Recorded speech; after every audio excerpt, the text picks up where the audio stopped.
नमस्कार.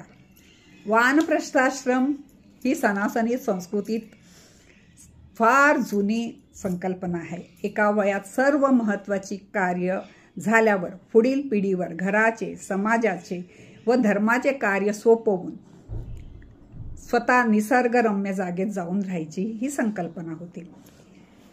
त्यामुळे दोन पिढीतील वादही वाढीस लागत नसे व युवा पिढीला जबाबदारी घेण्याची संधी आणि सक्ती होई व नवनवीन प्रयोग करायला मोकळीक मिळे. अर्थात तेव्हा लग्न फार लवकर होत, मुलं लवकर होत, त्यामुळे दोन पिढीतील अंतर हे कमी वयाचे असायचे. वयाच्या 60 पर्यंत नातवंड लग्नासाठी वाढलेली असायची, म्हणजे चौथी पिढी घरात येण्याची तयारी असे.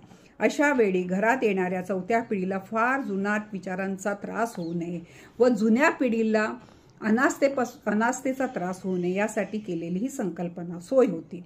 सतत शारीरिक काम केल्याने व कार्यमग्न असल्याने शारीरिक व मानसिक आरोग्य चांगले असायचे. त्यामुळे आध्यात्मिक उंची वाढवण्यासाठी ही व्यवस्था उपयोगी पडे.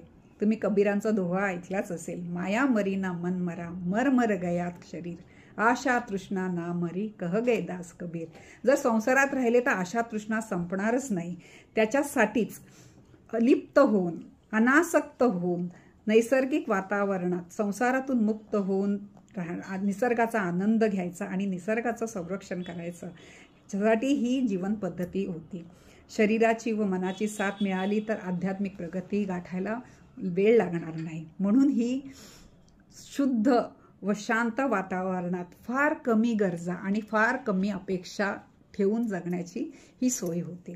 पण आता समाज बदलला आहे, काळ बदलला आहे. आजी आजोबा व्हायच्या काळात हल्ली लग्न होतात. शारीरिक कामासाठी मशीन असल्याने मन काय मोकळंच आहे, गैरसमज करत राहा, विचार करत राहा. मग आता अशामुळे काय झालंय, प्रदूषित अन्न आणि पाण्याबरोबर प्रदूषित विचार, ह्या तिन्ही गोष्टीमुळे शारीरिक व मानसिक अनारोग्य बळावत चालले आहे. ज्या मुलांना कोवळ्या वयात घरापासून आपण दूर पाळणा घरात ठेवून वाढवतो, त्या मुलांनी जर आपल्या आईवडिलांना वृद्धाश्रमात पाठवले तर दोष का त्यांना द्यायचा. भावनिक बंधने तुटत चालली आहे. त्यामुळे वृद्धाश्रम ही समाजाची गरज बनत चालली आहे.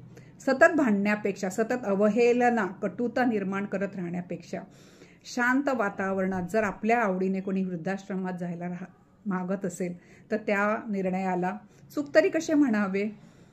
तुम्ही माझा ऐकता याबद्दल मी खूप आभारी आहे.